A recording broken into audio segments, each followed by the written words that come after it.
Hello there, people. Welcome to The Final Guys, where we talk about horror movies every week and usually spend an inordinate amount of time shitting on each other.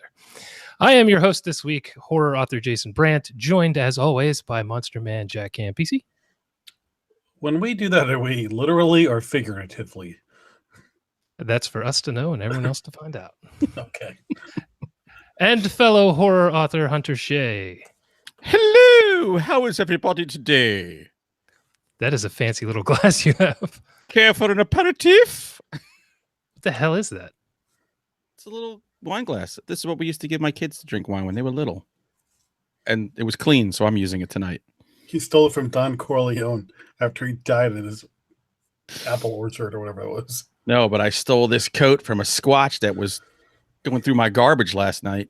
I wasn't going to say anything the whole episode. I was just going to let it go. Not even mention that damn coat. Come on. This is actually splendid.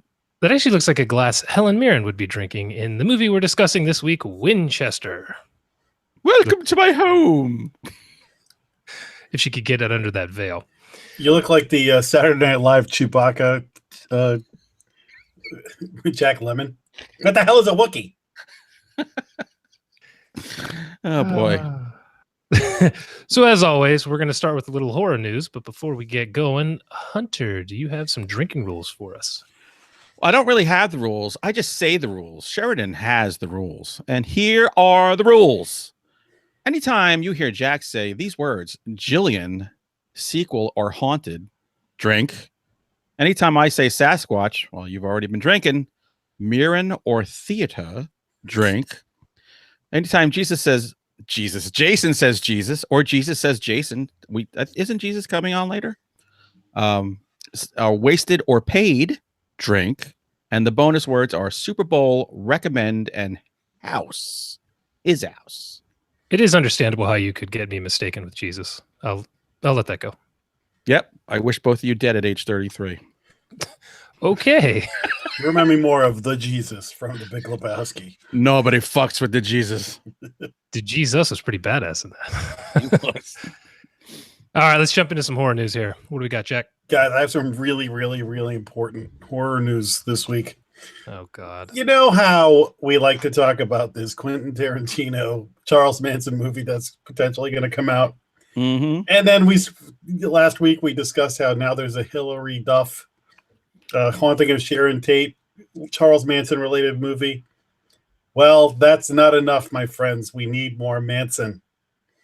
So, Matt Smith, who is one of the Doctor Who's, has signed on to play Charles Manson in a film called Charlie Says. Love my good and plenty. It used to be, it used to be called The Family, but now they changed the name to Charlie Says. Carla Gugino is going to be in it. Oh. Here's the synopsis. Charlie Says will focus on three young women who were sentenced to death following the infamous murder case of Manson. When the death penalty was lifted, their sentence became life imprisonment. One young graduate student, Carlene Faith, was sent in to teach them, and through the film, will follow their transformation as they face the reality of their horrific crimes. Yeah. So, they directed by Mary Herron, who did American Psycho. Charlie Says, I don't give a shit. I don't know. What is with the Charles Manson thing? Is it because he died? Yeah, you strike while the iron's hot. Probably took the guy 3 days to write the script and just going to shoot the damn thing. Give me shelter from this helter. That's what I have to say. It's whatever. For God's sakes, can we just get something different? I mean, I want a movie. Sharknado 17, Charles Attacks or something. Manson NATO. I want Charles Wayne. What's the guy? Gacy. But I don't want him killing. I want just the minutia of him running 2 KFC franchises before he started killing people. Just like a fun, like work comedy. I just can't take anything you say seriously in that coat. Let the Wookiee win. That's right. Damn it. Let me win. Okay. Sasquatch. So there's not a whole lot of excitement for this Manson movie. And as usual, you guys don't have anything clever to say about it. So we'll move on to the next thing. So raise your glasses because Chris Carter has started to talk about a potential new beginning for the X-Files without Gillian Anderson. He can go screw. So originally when she said she was leaving, he had said like he can't envision it without her. And now in a recent interview, he said, I think certainly the X-Files has more life in it. There are more stories to tell with Gillian or without. I'm sorry to see her go. I've never actually considered doing the show without her. So is this the end? It's the end of something. I don't know if it's the beginning of, I don't know if it's the beginning of something new. And another point in the article, he says that the show was always like Mulder centric. Even if Mulder wasn't there, it would. Oh, was Mulder centric for the last 2 seasons when he wasn't there at all? Well, they would say they would talk about him or he would be the subject of it, even if almost like he's the MacGuffin. I'm telling you, they tried this already and it didn't work. It's like trickle down economics. Does he think with this is all the Mandela effect and we forgot that we're in the timeline where there was no Fox? No, we know it's stupid without them. Also, this season, it is making it abundantly clear when this show is those two in a standalone episode that's funny, it's like the best show on TV. And when it's about the mythology, it gets weighted down and it's convoluted and nobody knows what the hell's going on. And you take her out and just have Fox, that's going to be bad enough. Now, you know, Duchovny's probably going to take off anyway. They're better off just rebooting this thing in a few years. How about just let it lie? Let it go. Yeah, I like how he couldn't imagine a show without her for 3 weeks. And now he's like, well. Yeah, screw her. Whatever. I haven't watched since the first episode. That episode is one of the worst things I've ever seen. And I just couldn't. It's terrible in comparison. Every season had a few clunkers. That's one of them. But I will say the season is not that thrilling. The Mandela Effect episode is really funny. It's funny. It's not nearly as good as that Kolchak episode they did. No. The last season. No, but I was laughing out loud. They do some really good stuff in that with superimposing that guy in old X-Files footage and stuff like that. Yeah. That was goofy. I wouldn't mind if they did every episode like that, but they won't. That's what I'm saying. If they just went that route, got rid of the mythology and just got those two and do like King of Queens, where they just started a new show with Kevin James. Oh, and Leah Remini. It wasn't working. They get Leah Remini. And basically, it's King of Queens, but we just changed the character names. Yeah, that's crazy. I need more wine. I don't know. I'd like to see more episodes where Mulder is communicating with Scully through her brainwave patterns on a machine in Morse code. I would like to see where David Duchovny plays his character from Californication with Gillian Anderson. Ooh, yeah, baby. Well, there is an episode, kind of. Yeah, like they bumped uglies. Warmed my heart twice. This news is bumming me out. Do we have anything good? Let's see. I got one more thing. I can't remember what it is. Oh, Jack's genital warts are gone. Raise your glasses again because Jordan Peele is seriously considering a Get Out sequel. Get in. Somebody asked him if he would do a sequel because of all the love he's getting from the Academy Awards and everything, and he said, "I will definitely seriously consider it.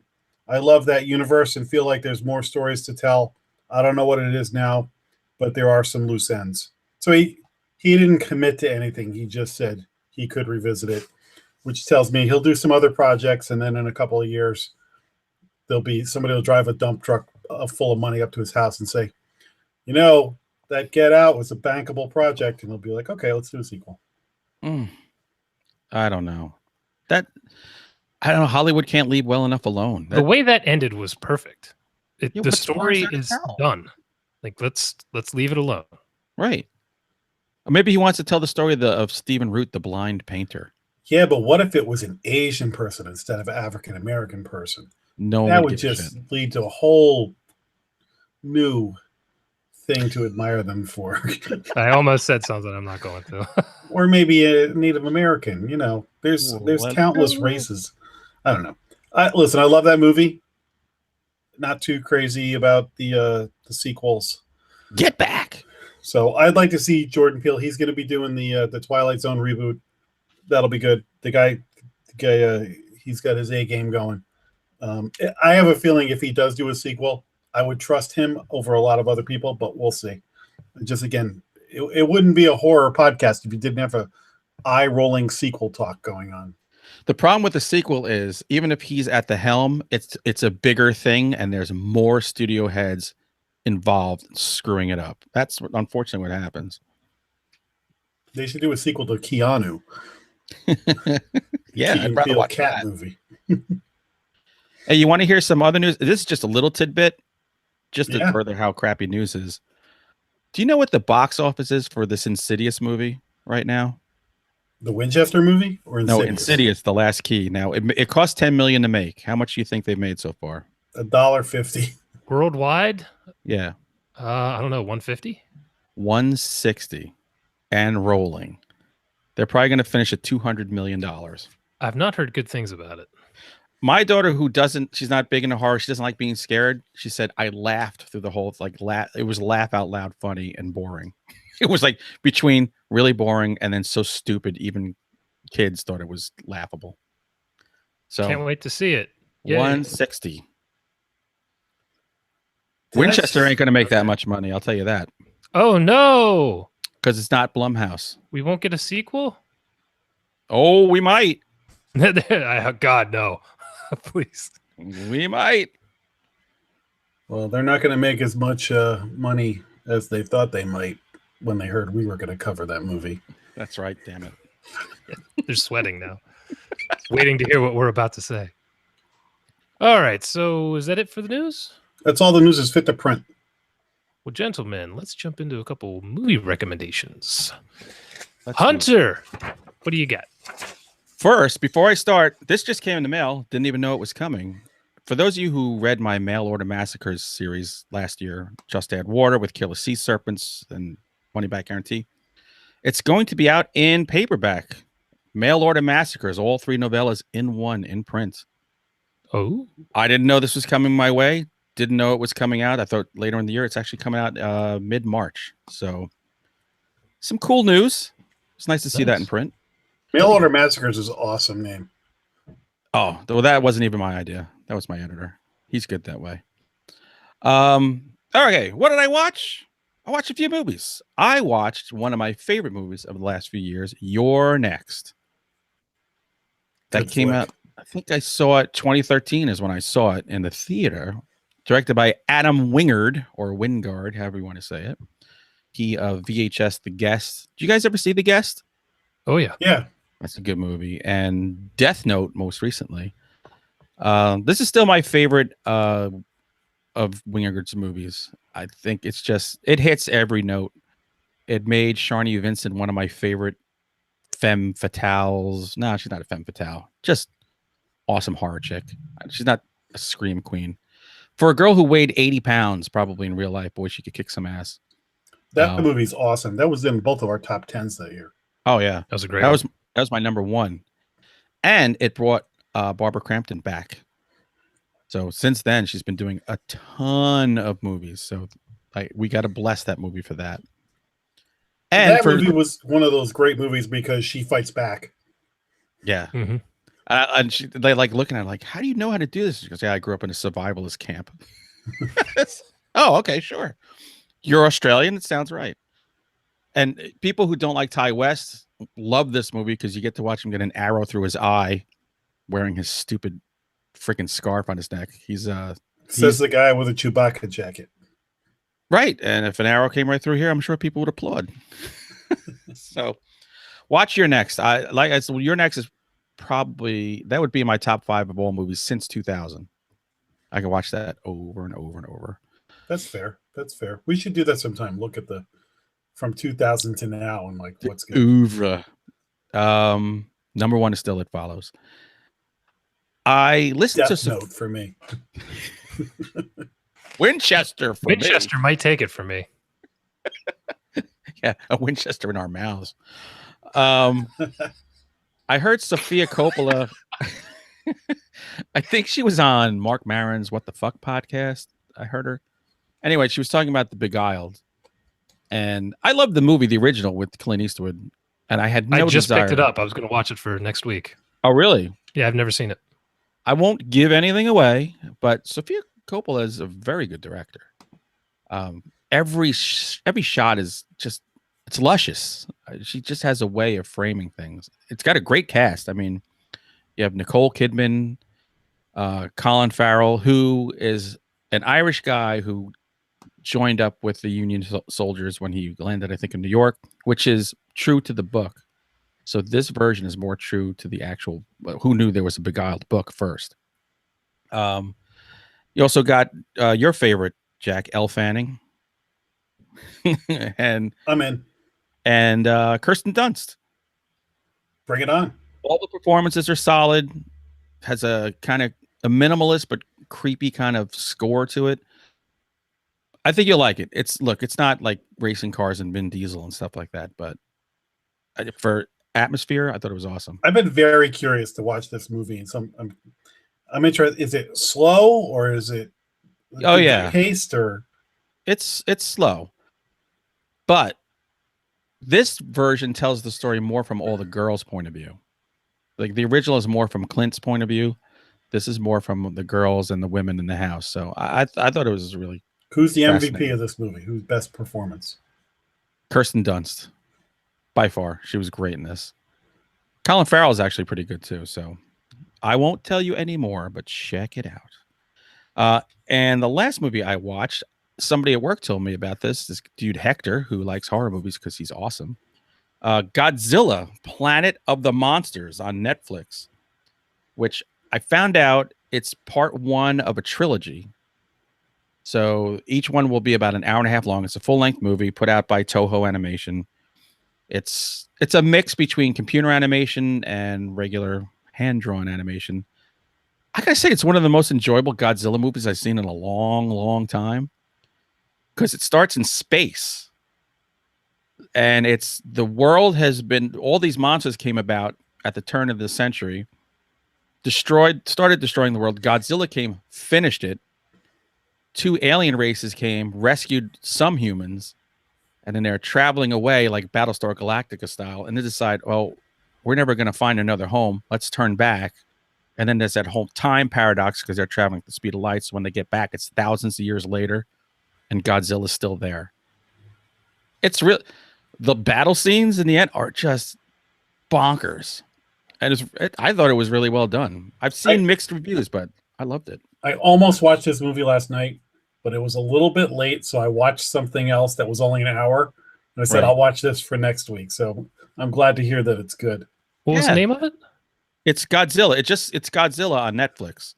Oh, okay. And when you go click it, it will say season 1 episode. And this episode's called Planet of the Monsters. It's an hour and a half. Hour and a half. It was way better than the Godzilla movie that they did a couple of years ago.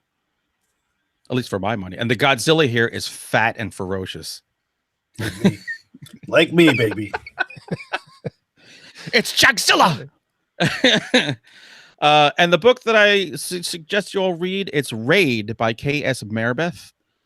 She writes, this is her second Wastelands book. So they're kind of like Road Warrior stories. And it's always a female protagonist in them. And Bite was the first book. Raid is a totally different story set in this post-apocalyptic world, and it's a blast. I mean, I breeze through her books. She's not enough people know about her, and we got to get the word out. So check out Raid. K.S. Maribeth is an ass kicker. Oh, whatever. I give up. We should never do shit live. Write it, and I'll do it live. Edit that. Cut that out. I have to cut so much shit out when I release the audio only. Thank you. All right, you done? I'm done. Solid week. Well, I guess I'll go next. What the hell? Why not? We don't need to hear Jack for a while. Yeah. I get tired of hearing his shit. Okay, so I went on to Shudder and found a movie. Was it Shudder or Amazon? I think it was Shudder. A movie I've been wanting to see forever, but I just got around to was Escape from Tomorrow. Did you guys ever hear of this one? Sounds like a bad Tom Cruise movie. It was shot completely guerrilla style in Disneyland and Disney World. Guerrilla style is what Hunter Shea has on right now. I thought that's the black and white movie, right? Yes, exactly. Yes, I did see that. Yeah, they just did a ton of trips in with the actors and covertly shot an entire thriller horror film in Disneyland. Oh, that movie. Yeah. I do. I've not seen it. So, yeah, what's the verdict? It's worth watching just to see how they pulled it off because it's pretty incredible. You'll see some times in line where the main character's like, God damn it. And there's someone behind him who looks like, what the hell is this guy mad about? Because they added in like voiceover to explain why he's mad. So there's some interesting things like that. And there's some cool stuff in here.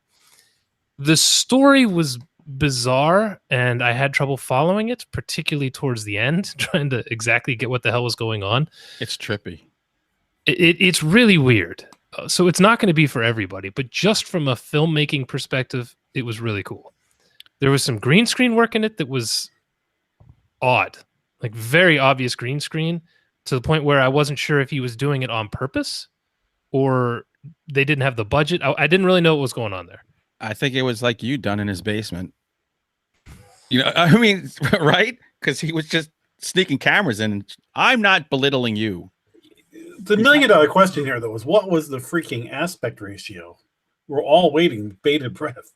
I'm going to go with 16:9, but I wasn't really paying attention. I'm pretty sure 16:9, though. Let me get out my ruler. 60:9. So check that out. That was Escape from Tomorrow. It's as indie a film as you're going to see, and they pulled off some interesting stuff. It's weird. It's hard to follow, but cool filmmaking. Yep. Then I watched a movie from 2002 that I hadn't seen in probably 10 or 15 years called Darkness, the Anna Paquin film. Oh, geez. Directed by Juan Beliguero. I can never figure out how the hell to say this guy's name. Darkness. Yes, Darkness. Now, if you don't know who Wom is, I might not even be saying that name right. He's the guy who did Wreck. Wreck 2. He did Sleep Tight. He did Fragile. He did The Nameless. He's done a ton of really good shit. Yeah. Fragile. Yes. He's the Mike Flanagan of Spain. He kind of is. And Darkness was his, I believe, his first English language film. Now, this movie is a little interesting because I had first seen it. It was finished and then wasn't released in the States for a couple of years. So I had managed to, through less than good means, managed to grab a copy of the European cut. So I saw it before it released. And I liked it quite a bit. There was a couple things in it that didn't work all that well, but I really dug it. Then I saw the American cut when it was finally released here, PG-13. They cut out all the blood, all the language. They almost entirely cut out two characters that are fairly important to the story. So if you watch the American version, it is dog shit. And I mean, just awful. Do not watch that. But if you can get the unrated cut or the European cut, I'm not sure which it's called, there's some really cool stuff in here. I'm European cut. What's that? Oh, God. European cut. Yes. No. Speaking of dog shit, I just realized, Hunter, what your outfit reminds me of. Do you have that like dog mask from The Shining that you're going to put back on? I do have my Your Next mask somewhere up. You know that here. Like weird dog guy? I don't know if it's a dog or a bear. We're going to lift my head up off your lap? Yeah. Is that what you're dressed up for? Because we could go shoot that scene after this. There's a big New Year's Eve party at the... I'm sorry. I digress. I do not want to go shoot that scene after this. You guys can have at it. Enjoy yourselves. So anyway, this movie, it's about a family who moves to Spain, an American family. They move to Spain to move into their old family home. And some weird things start happening as soon as they get there. The power goes out every day. The kid, the little boy, starts experiencing weird things. He starts being physically attacked. The father starts having seizures, crazy episodes. He starts kind of losing it a bit, saying weird things. And just the movie gets weirder and weirder and weirder. And the twist towards the end is done in a semi-confusing way. You really have to be paying attention to kind of get everything. And the second time I watched it, I got it a hell of a lot more. I really like this movie. There's a couple things in it that don't work, but I absolutely love the ending, and I love the way this was shot and the acting in it. It's called Darkness. It's shot in an incredibly dark way. It's almost all at night in the rain, tons of deep, deep shadows. It's the kind of movie that really doesn't get released by studios here. They always want more lights. And it's really interesting. I dug the hell out of this movie. So he said it. I had to sneak it in somewhere. It's not perfect. Like I said, there's a couple things. There's even a couple sound effects in there. I'm like, is that from a freaking video game? That sounds like shit. But for the most part, it's a good film to find if you can get the right cut of it. And European cut, remember, folks. Who knew there were so many cuts of an Anna Paquin horror movie? She cuts deep. And I finally got to start delving into Black Mirror, and I watched the first episode, USS Callister, which was feature length, which was pretty incredible. But damn, did I love this. Oh, I thought it was so good. You talked about it, Jack, right? I think you were the one who saw it. Yeah. It starts off as this goofy spin on Star Trek and then just gets darker and darker and darker. And man, by the halfway point, I'm like, this is really messed up. Like it is a perfect modern day Twilight Zone episode. And also an amazing homage to like every generation of Star Trek. Yeah, it's so well done. It's just, I love the hell out of this, and it has me amped to watch the rest of the season. I haven't seen how long the other episodes are, but if they're all like this, it's going to take me a while. I've only watched like 3 episodes of Black Mirror, like the first 2 from the first season, and then that one from this season. So that's one of those ones I need to go back and sprinkle in. I love this, and unlike most of the episodes of Black Mirror, I didn't want to eat a Winchester at the end of this one, so it wasn't quite as depressing. So it's good stuff. And yeah, I'm going to be between jobs for 1 week next week, so I plan to binge it. So I can't wait. The first one's great. So that's all I watched. I am done. Well, I watched some real freaking gems, my friends. Oh, boy. First of all, you've probably seen this thumbnail. I watched a found footage movie called The Monster Project. Oh, God. I got 5 minutes into that. I was like, nope. The reason to watch this movie, which is not good, but it's worth watching as a found footage completist, because this movie throws everything, including the kitchen sink, at this movie. You've got like vampires, demons, Satan worshipers, like everything. It's all in one house in one night. These guys like are YouTubers. They decide to do a show where they interview real monsters or something like that. I don't know. Oh boy. It's not a good movie, but it's so bad it's good. It's like I watched it just like going, okay, that's kind of, oh no, that's bad. That's really bad. But I just like, at least they just went for it. I think that's what I appreciated, was the big swing they took, because they were just like, there's no like waiting. There's maybe a half hour to build up. And then once they get to this house and start doing the interviews, there's no subtlety. And then just everything goes crazy. And it's almost like a bunch of teenagers wrote a movie and filmed it, because the stuff, like they do an exorcism and they're just like reading the Our Father as the prayer and stuff like that. It's like, so yeah, I had heard that this wasn't a good movie, and so I lived it. But it's either Prime or Shudder, so I didn't pay to see it. Is it worth watching if you've done 2 a.m. White Castles and you're on the bowl dropping the kids off at the pool for the entire next day, and all you have is your phone and a roll of toilet paper? Yes. Listen, all right, this is the kind of movie that if it happens a lot, more than you think. Hunter, if I came to your place and we were drinking some scotch, this would be a good movie to have on where we could talk while we were watching it and laugh. Lovely. All right, then that's good. But it's not like, sometimes we say, turn off all the lights, turn your phone off, pay attention to this. No, turn your phone on, get your iPad and your laptop, call a friend. Have as many distractions as possible. Go to White Castle while the movie's playing and come back and skip the first 30 minutes. So The Monster Project, again, though, you will laugh at how much they try and squeeze into this movie. All right, cool. And they deal with, oh, there's a werewolf too. Or Of course. Walker, whatever you want to call it. So yeah. Monster Project.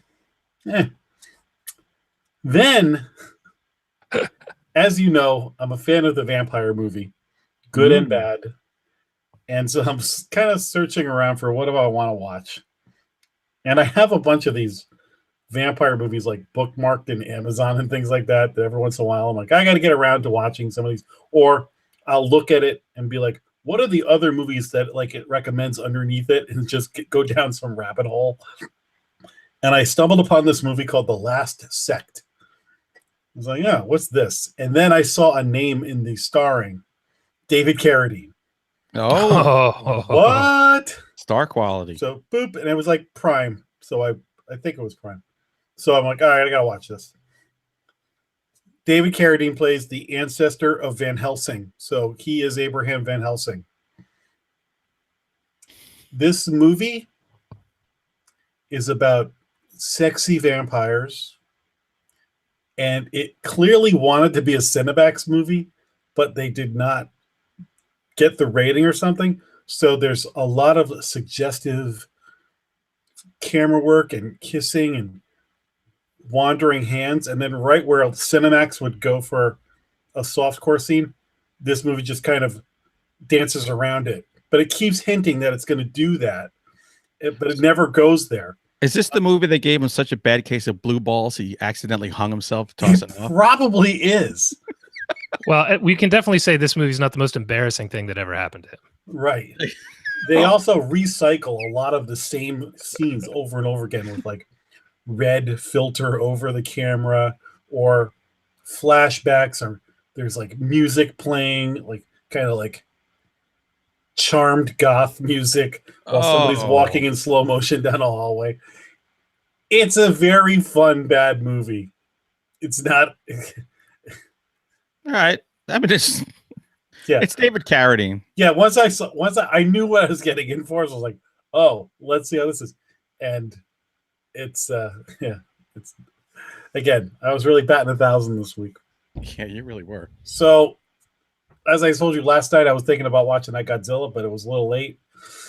So it's funny because, Hunter, I watched something that you should watch. I actually, in normal world, something there must have been an event that changed reality or something. Because I think in real reality, I would have watched Godzilla and you would have watched this.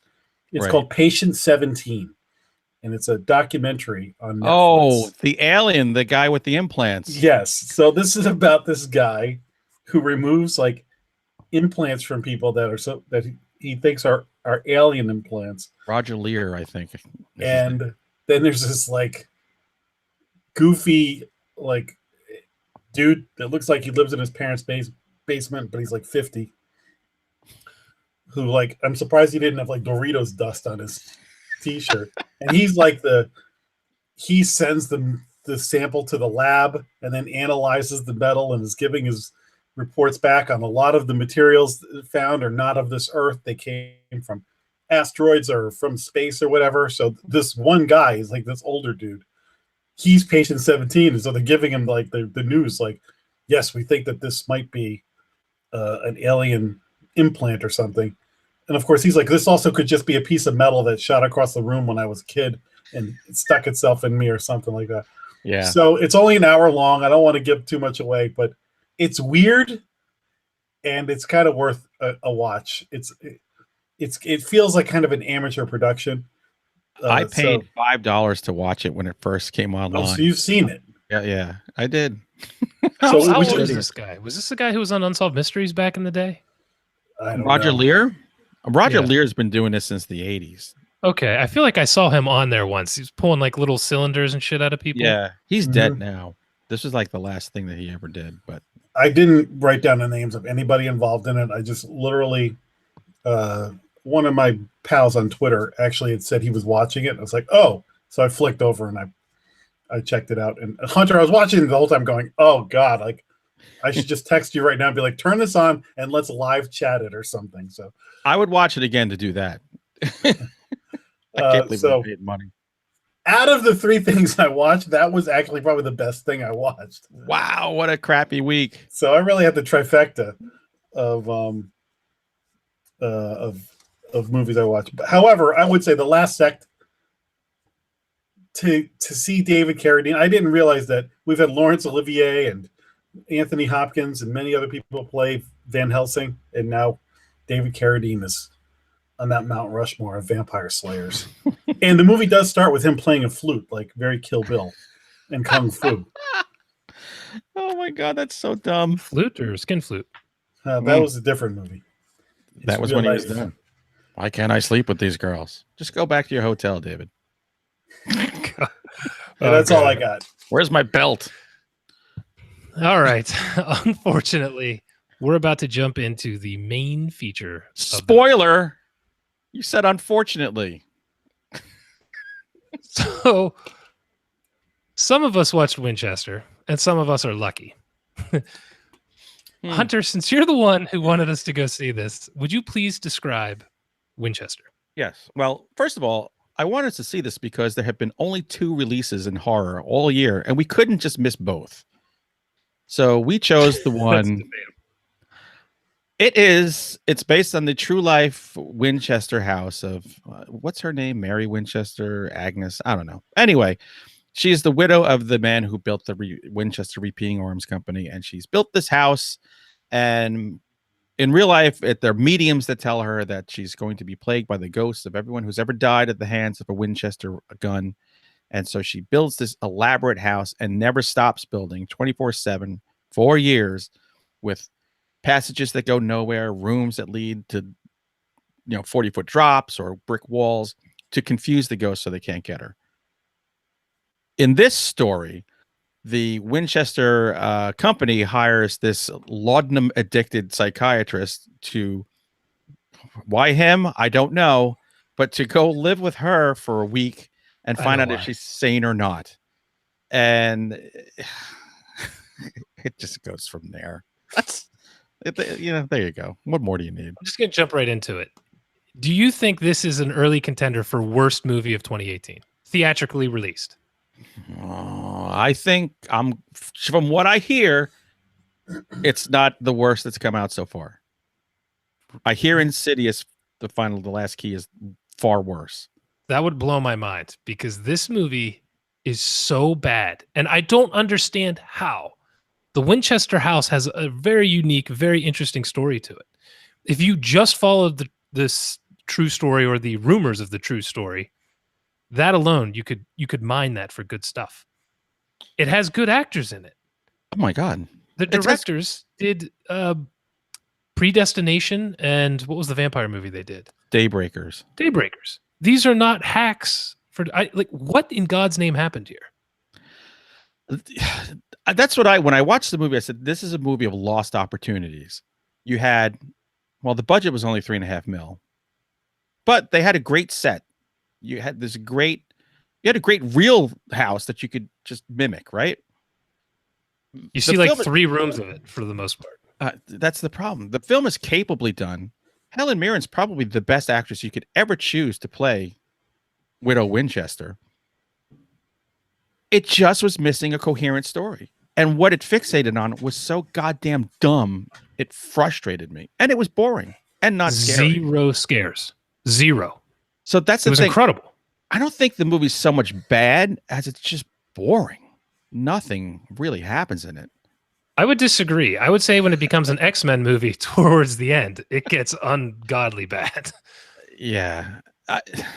Jack, I'm going to spoil this for you as we go. I'm just warning you. Can I chime in here for a second? Wait, I want to bring Jack in on this. Jack is the only one of us who has been to the actual Winchester house. So I figured, Jack, we should give you the floor to talk about the actual house itself. And when you went there, did they talk about it being haunted or about her being haunted? They talked about her being haunted, but I've seen shows where they've talked about it being haunted, like Ghost Hunters did an episode from there. And I believe they call it like the most haunted house in America, even though there are literally turnstiles to get into the place. It's a total tourist attraction. It's an actual 1 mile walk. It's not scary whatsoever. It's just a very interesting place to walk around. Did you say Ghost Hunters or Ghost Adventures? Ghost Hunters. I'm sure they've both been there. I was hoping we'd get an episode of the Brochester house. I'm gonna rape you, Mrs. Winchester. Come at me, man. Come at me, bitch. Let me just say something about this movie. When you suggested this movie, I said that movie looks like crap, and we argued about it. My horror movie fan radar, the second I saw the trailer for this, I said this movie's crap, and I'm not surprised a bit. And I, number one, had other stuff to do, so I couldn't make it, and number two, I was like, I'm not spending money on this. I'll wait for it to come out on cable or something like that. I guess. Look, I'll be honest. I knew it was gonna suck, but I just didn't want us to miss the second theatrical release. And I saw it just before the Super Bowl, and I was in the theater with just a few people with my popcorn and my beer. I was happy. I was in my happy place. That's good. The movie was boring. That's good. And sorry, go ahead. Go ahead. well, it's because it was a Super Bowl. For me, I had Super Bowl plans. You didn't. So there was no like sneaking off on Sunday to maybe catch this. Right. I was going to pick up my Bud Light. Dilly. Philly dilly. By the way, go ahead, Jason. No, I was just going to go off. So if you have something else to say, go ahead before I rampage. Well, this might ameliorate your anger. It cost $3.5 million to make. It has made only $10 million domestically so far, which they've tripled their money. It'll probably make, when it's all said and done, probably 25, 30 million worldwide. But there won't be a sequel. Helen Mirren will not do another one. Again, there's so much talent involved in this. I don't want to just trash it and feel like I'm trashing the people who made this, but I just don't understand what went wrong. Even you have Helen Mirren and parts where she's dealing with ghosts and things like that. The acting did not work. And it's not because she's a bad actress, but it almost felt to me in some of the shots, like when we saw Bad Ben and that comedian actress has those long takes where she's being possessed by ghosts and she stiffens, right. and it's like nobody can pull that off. And we saw in this movie, Helen Mirren can't even pull this off. You have to shoot it in a very specific way, and this was not done like that, and it just was weird. And I don't know. The story was that what they gave her was utter crap. I have no idea. All I can think of is they did a bait and switch. They showed her one script. She showed up to film. They gave her another, and she'd already signed the contract, because I can't imagine anyone agreeing to sign on to this. You never know. She could have something where it's like, I signed a 3-picture deal and I needed to get out of this so I could go film something else. So I agreed to this because it was a 3-week shooting schedule and I could pay for my kids' braces if I did this. You know, right. I mean, that could be. And Jason Clarke, I thought he was good as the Doctor. You all know him from Dawn of the Planet of the Apes. He's a good actor who, again, was given a crap character. So from the very beginning, Jack, this dude is a drug addict who we see banging 3 prostitutes at his house is doing drugs the entire movie. And somehow we're supposed to sympathize with this man. And he's supposed to be the hero of the picture. He's already my favorite character. It's bizarre. He lost his wife. Watched her kill herself in front of him. His redeeming quality is that he pushed his wife to suicide. Like, that's it. Was he Mexican? Why'd the Mexican push his wife off the cliff? Tequila! Did they make it clear? I think she killed herself because she was insane. She was having mental issues, yes, and he wasn't listening. There was a correlation between her and Mrs. Winchester. She read the script for this movie and said, "No way!" It just jumped off. I'm out. Yeah, I think in terms of story, they just made all the wrong choices, and it was a question. Everything. It was a Shining conundrum. Did they ever shoot a Winchester at a ghost? Yeah. Yes. Oh, yes. Yeah, you're right. And it's as bad as it sounds. I got to be honest with you. Since I started watching Longmire, I really want to go out and shoot a Winchester now. Don't you? I really, really do. Like, my friend's got like guns, and he's got like all these awesome, like crazy modern guns. And I was at the range with him once, and somebody had one on the other side, and I was looking. And now when I watch Longmire, I'm like, I want that coat. I don't want to shoot that rifle. Oh, I want that coat in the worst way. That's a badass coat. I'm really glad you mentioned that. So there's the thing in this movie. For about the first 3 quarters, and correct me if you think differently here, Hunter, but it seemed like this was an anti-gun movie for a large portion of it. She's very against guns. She hates that she's made all this money from her husband creating this killing machine, blah, blah, blah, blah, blah. It's mentioned a lot. But, Well, I mean, look, but that's the basis of her life. When it's very convenient that it's out now with all these liberal pieces of crap out there. No. I'm not even talking about today or anything like that. I'm just talking about the movie itself completely contradicts its own message. And here's your spoiler warning. I get this. Yeah. Here's your spoiler warning. I'm just putting it out there now. If for some ungodly reason you want to go see this, stop listening. But I'm going to save you some headaches. So this whole movie has this anti-gun message, and at the end, he kills the head ghost with a Winchester rifle. So a gun saved the day at the end. What? Because it had a magic bullet. The same bullet that killed JFK. I just like, look, your movie has a message, whatever. One way or the other, I don't give a shit. But Magneto actually did it. Completely contradicts itself. It just drives me nuts. Like I said, it was all the problems in the story. I said before, it's a shining conundrum. When you're setting down to make this movie, you have to decide, is the house haunted? Do I make a stupid haunted house movie, or do I stick to the source material? Do I make a woman being haunted? And I think if they went in that direction, you could do a lot of what she thinks she sees, right? You could do the madness of a woman, which the real story, I'm sure, is 1,000 times better than anything these guys could dream up fictional wise, and play it off that way. They just made the wrong choice, and then they were stuck with it. And then what do you do? I will say, in the theater, there were teenagers by me who were jumping at every jump scare and loved it. The worst setup jump scares I've seen in a long time. Just horrible. Yeah. Do they actually talk about it being in San Jose? Yes. Yeah. Yes. They do. Yes. Okay. Because I went there, and on Hunter's refrigerator is a Winchester Mystery House magnet that I got. That's right. I love it. I have one too. So you now know the way to San Jose. I do. Actually, our colleague and I were there in San Jose once. Not Noodles. Your new colleague. We'll talk off camera. To your point about the story, it actually felt to me, I'd be curious if we could ever find out how many revisions there were to this, how many drafts. It feels like there's actually a decent psychological thriller in this, because the doctor is a drug addict. So you could do things in there with, is he hallucinating? Is this house haunted? Is this woman crazy? What is real? What is not? And it just throws all that shit out the window pretty early on with just ghost jump scare after ghost jump scare. Yeah, and I thought that's what we were going to get at first, because I thought, okay, her brain is on fire, right? She's haunted. He's on laudanum, so we can't trust his things. But then she tells him to cut the shit and takes his laudanum away from him. So he's straight as 6 o'clock in a day. He has no withdrawals whatsoever. And there were things in it that, again, make me wonder if there were different drafts, because you talk about his laudanum being taken away. She locks him in the room. He goes out of the room, gets caught, nothing happens to him, and then they just stop locking him in the room. So I'm like, there's no purpose in that being in the movie at all. Well, probably the old guy had to sit centuries like, I am not sitting in that chair anymore. It feels like something was cut out. Like, I don't know. And you could take out the kid who's being possessed throughout the movie, take him out of the movie, nothing changes. Take his mom out of the movie, nothing changes. It's just like if you take Indiana Jones out of Raiders of the Lost Ark, nothing changes. Except that's a good film. I know, but logically, he does nothing.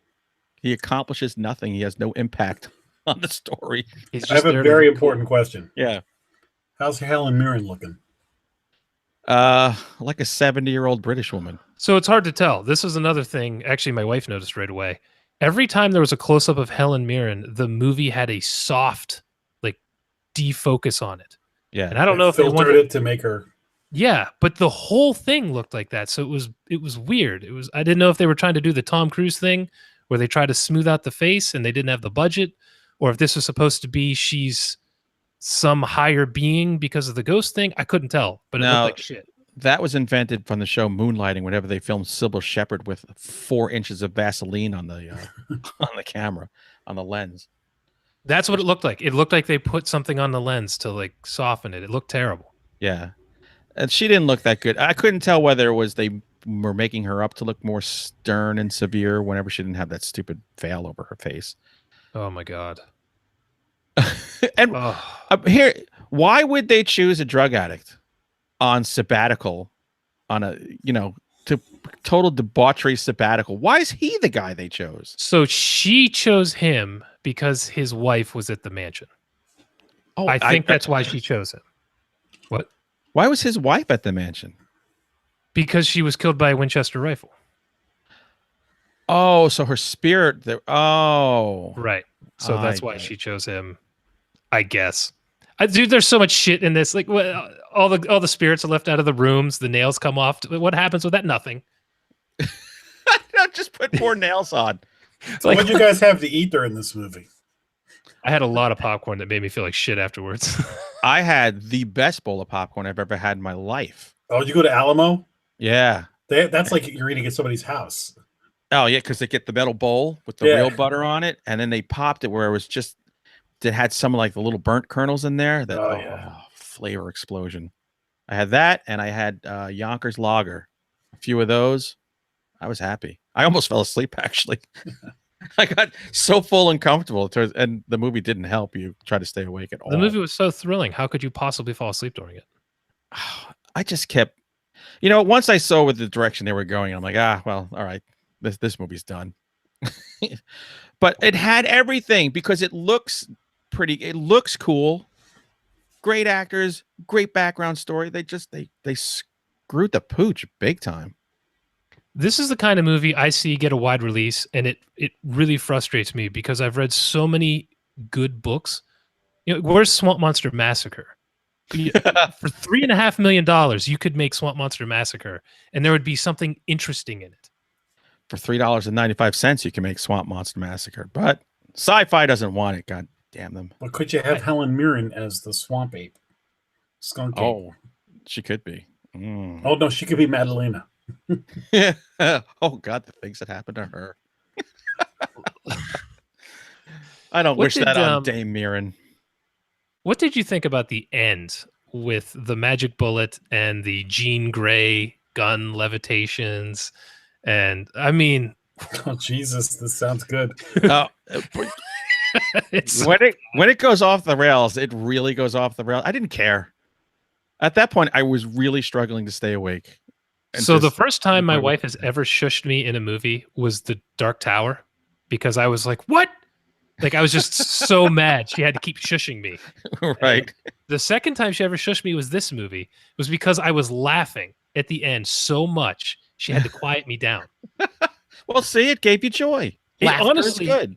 I could see myself in the future doing this for So Bad It's Good because of the third act. It's so preposterous. Not the first and second. I found the first and second boring. I mean, they were bad, but they were boring bad. You know what I kept thinking? I would have liked to have seen this movie done in the heyday of Hammer. I think Hammer Studios would have knocked this out of the park. Honestly, someone like Jordan Peele could probably do something really good with this. I'm not going to give everything to him yet. He's got to do something twice before I anoint him. Well, I'm just saying, like, think about what Get Out was. There was almost no CG, very little in the way but it was all mostly psychological terror through most of that movie. I feel like in this crazy house, the house should have been a character in it more than it was. And if you just toned down some of this ghost shit, there could have been a good movie.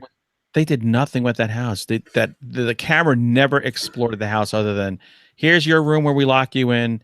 Here's this room that I'm building, and here's the parlor. What's the movie with Harry Potter? Is it The Woman in Black? Woman in Black. Very good Hammer movie. You're right. Hammer, old Hammer, new Hammer. And I don't know, Crimson Peak might have even been Hammer. If not, it looked like a Hammer movie. Crimson Peak, I think, just looked like a Hammer movie, but it didn't act like one. But yeah, in the hands of Hammer, like, because it would have had that, like the Roddy McDowell movie. What's it, Hell House or something like that? Oh, The Legend of Hell House, which they showed as a coming attraction at the Alamo for this. Oh, nice. You really got to take me there next time. Oh, I do. That's what I think if Hammer did this, because Hammer was Gothic horror. That was their bread and butter, and this was an American Gothic horror movie. And unfortunately, Hammer's days, I don't think Hammer's putting out any new movies. I mean, they did Wakewood and Women in Black, and couple others. I don't know what else. Well, Hammer did Too Legit to Quit, and then Shit to quit. and then he quit. And Baps. And then they were done. Whatever happened to the director of It Follows? Has he done anything? Because this would have been a good vehicle for him with his slow plotting pace he used. Right. That would have worked. Oh, what's that? I talked to that guy for a while. I don't know. I haven't heard anything from him in a while. They were going to do Follow It, and then I've heard nothing since. You serious? That was his plan. Like right after the movie came out, he had a sequel called Follow It, where they were trying to track where it came from. I want a shared universe of It Follows and It with Pennywise. And then Pennywise has sex with somebody, and then the It Follows thing starts It following follows Pennywise. and it floats. So would we just have Pennywise doing that thing where he runs at the camera really fast, and then behind it, you just see like one of the kids plodding along? Well, Pennywise's plan is to jump in a pool. Well, the director of It Follows, David Robert Mitchell, has finished a movie called Under the Silver Lake that will be out this year. Wow. I mean, how long has it been since It Follows came out? 4 years? 4 years. That was 4 years ago. Oh my god! This new one stars. Topher Grace is in it. All right. Well, anyway, what's your recommendation on Go ahead. Winchester? Well, I say don't spend any money to see it unless you're in a theater with beer and any kind of alcohol. There's no other reason to see it. Don't buy it when it comes available on video on demand. But if it's a rainy Saturday or Sunday and it's on free TV, feel free to watch it. I highly recommend it. I say go see it in IMAX. Bring the family. See it 2 or 3 times to get the box office up. Probably in my top 5 of the year. Do you recommend going to the actual Winchester house? Actually, yes, I do. Winchester House is fun. And you got to pose in front of the sign up front, like I did. Nice. That definitely. You hear so much about it. Watch it. Watch something about it on TV. On Halloween, there's always stuff about it. It's a cool place. It's a fun way to spend an afternoon. And then anytime you see it, you're like, oh, I've been there. So, what about you, DeJesus? How many fucks would you give it? 0. 0 fucks. Yeah, like I said at the beginning, I'm a big fan of everyone involved in this, from directors to actors. I don't understand what happened here. I don't know how it went off the rails. I don't know why. I couldn't recommend this to someone. I don't get what happened. I'm completely befuddled by this movie, and I'm actually going to say I think it's worse than The Dark Tower was last year. Whoa. Yeah, well, we have a whole year. I struggled with that, trying to figure out, is the movie worse or is my disappointment with The Dark Tower so high? And I think this was worse. And guys, I got to jump in here. Just imagine, so your wife goes to see this with you, or your kids, or whatever. It's hard for me to find people to go see a movie like this with. So sometimes for the podcast, I go by myself to some of these movies. If I had freaking gone and seen this in theater by myself, I probably would have jumped off a cliff like the girl you were talking about in it, because you're like, okay, I got to see it. And when there's a good movie, you're like, oh, awesome. And like halfway through this movie, I would have been like, you got to be freaking kidding me. I posed a question on our Facebook page. It said, our next episode features Winchester, based on the real life sad, mad woman who built the dizzying Winchester house. What famous haunted house would you like to visit? Now, Jack's been there. Audra said, I think Lizzie Borden's house would be neat. I hear it's neat and tidy. Pamela, the Villisca Axe Murder House in Iowa. That one kind of creeps me out. You guys know about that place? I don't think so. That's every Ghost Hunter show goes on there. That's why I'm saying I don't know. It's probably if I saw it, like, oh, this one. Yeah. But off the top of my head. And Sheridan, I'm almost afraid to read what he wrote. Hotels are houses, right? St. James Hotel in Cimarron, New Mexico. Reason, it's close. I am lazy and or hate to travel. That's fair. That's a perfect reason. Too drunk to drive there. There's always the Stanley Hotel. The Shining was I want to inspired stay there. I do too. And then, from what I understand, in Austin, there's like 2 sites of the Texas Chainsaw Massacre, and I think one of them is actually a hotel. I think the house, is now. So that would be a pretty cool place to stay. Wouldn't be haunted, but it would be. I like to go to Waverly Hills Sanitarium. I hear a good haunted house is your house. So Yeah, I I'm was just gonna going to check say that that. out. Hunters. Oh, do you guys want a quick update on that? Oh yeah. We actually had an encounter here. People who don't know, I have in my house, there's a boy that's been in this house for as long. We've been here 25 years. And he comes and goes. We see him. He never speaks, just kind of like walks around. My wife, look at Jack. My wife was in the shower last week and she thinks she sees something through the curtain, somebody moving. So she assumes it's me in there, calls out, it's not me. Turns her back. For the first time ever, she felt him touch her. And then she heard him say, "For mommy." So it's the first touch and the first word spoken here. When was this? Check, Last please. Last week. I will preface this with he comes when my wife is seriously ill, which unfortunately is more times than I'd like. And she's had pneumonia now since August. Really bad case that they can't get rid of. So she's really sick. So he made his appearance and upped up the game this time. So I think we're moving. You need the magic Winchester. I have a rule. You can be here. Just don't fucking touch me. And don't talk to me in little kid creepy voices. So, That's why I haven't been to your house in a while. yeah, he's out. I'm not allowed to We're touch outta him here. anymore. I'm going to shoot him with a Winchester. So this is probably the last time you're going to see Hunter. So everybody in the chat, say your goodbyes. I've said it out loud. He's going to kill me tonight. Is All that right, him behind you? I put on my Sasquatch. By the way, I am sweating my taint off of this coat. This is what I do for this show. The sacrifices I make. My Sasquatch coat. I got a sweet Batman shirt. Look at this. Oh, old school Batman. Oh. I've got a generic Captain America shirt on. Nice. Me Yay. and 50 million other Americans have this shirt. Anyone who's ever gone to Walmart with $5. Actually, that's probably where this is from. All right, on that note, we are getting out of here, but we are doing a second episode this week. We're hoping to do it every week from here on out, but we'll see. We're going to do a shortened, truncated, because I'm an author, huh? Like that. My trunk. Source.com. So we're going to do a truncated episode that will come out probably Thursday or Friday. We'll have to see. Probably Friday. And we're going to do a movie typically that is something we all enjoy that maybe all of you guys haven't seen. For the record, we didn't agree to do this every week. So Jason is throwing this upon I us. said Yeah, hope. I said like, we what? hope. We hope. Yeah, we hope. There we go. And this week, though, we are going to do the Cloverfield Paradox. So we are not going with something typical, but since this just dropped, we want to talk about it right away and see what all you guys thought. And as always, if you could give us some retweets, likes, reviews, comments, whatever, anything, we appreciate it. We appreciate all you in the chat here every week. You guys are great, and you help us out. And You guys are have nuts. anything? No, just love. Love for everyone and everything. Yes, peace and love. Okay, with peace and love. Final, guys, we are out. If I die in my sleep, the kid killed me. Bye.